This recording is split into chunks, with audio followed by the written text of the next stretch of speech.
Biochemic के student थे हैदराबाद के बायोकेमिकल के स्टूडेंट में, जब बायोकेमिकल के स्टूडेंट ने हैदराबाद में अपनी पढ़ाई पूरी करी तो हैदराबाद के मेयर को एक चिंता हुई कि हमारे यहाँ जो सीवर की पाइपलाइन है, वो सीवर की जो पाइपलाइन है बहुत ज़्यादा होती है, उससे मटेरियल जो है वो एवरीडे बहुत ज़्यादा प्रोड्यूस होता है।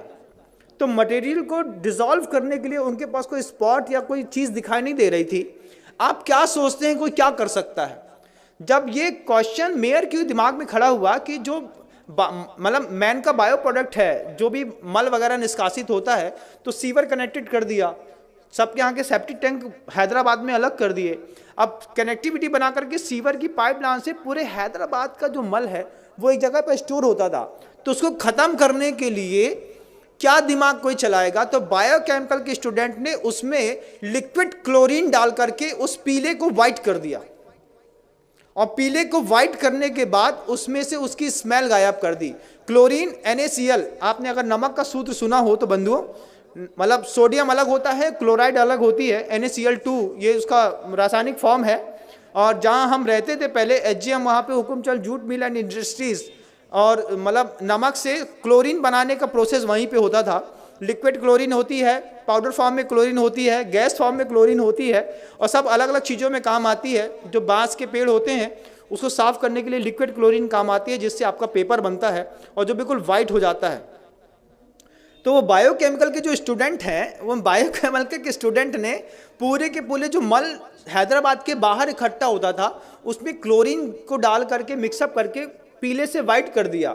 फिर जो वो पूरा एक पेस्ट के रूप में था उसको ड्रायर में डाल करके सुखा दिया, उसका पाउडर फार्मिंग कर दी। और सबसे बड़ी बात तो ये है कि कानपुर की गुटखा फैक्ट्रियों में बेच करके बड़ी बड़ी कंपनियों के गुटकों में पैक होकर के वो मल लोगों को पाउच में अंदर तक खिला दिया। ये ज्ञान के दुरुपयोग का युग है बंधुओं।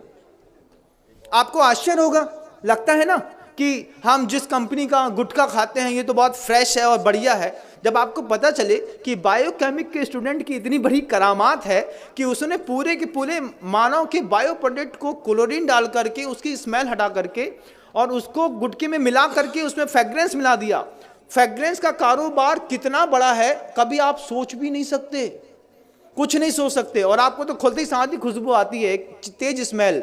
आप किसी भी कंपनी के गुटके को 5 मिनट के लिए एक पानी में डाल दीजिए, थोड़ी देर उसको हाथ से मसल के देखिए, फिर आपको पता चलेगा, जब इसकी स्मेल हट जाएगी फिर उसको खा के देखिए, तब पता चलेगा कि हम अपने मुंह में क्या खाते हैं।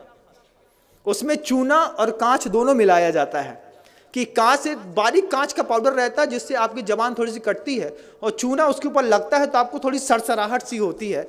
इसके चक्कर में आप बार बार माउथ फ्रेशनर के रूप में ऐसे पाउच के प्रोडक्ट खाते हैं। बायोकेमिक के स्टूडेंट ने पूरा का पूरा मानव मल उठा करके पाउचों में पैक करके कानपुर की गुटखा फैक्ट्री में जा करके एक बार ऑब्जर्वेशन तो करिए बंधुओं, तब समझ में आएगा ये गुटखा खाने वाले लोग सुबह सुबह मानव का मल खा करके अपनी जिंदगी की शुरुआत करते हैं। ये बायोकेमिक के स्टूडेंट का कमाल है। हड्डियों का ढेर मिलता है, दुनिया भर की चीजें मिलती हैं। स्मॉल स्केल इंडस्ट्रीज, 3 शब्द याद रखिएगा। क्या?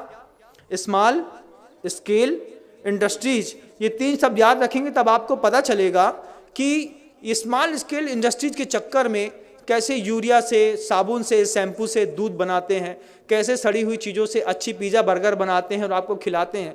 जो हमारे यहाँ का व्यंजन ही नहीं था वो सब हम आप खा रहे हैं, वो सब कुछ कर रहे हैं। ये स्मॉल स्केल इंडस्ट्रीज़ का कमाल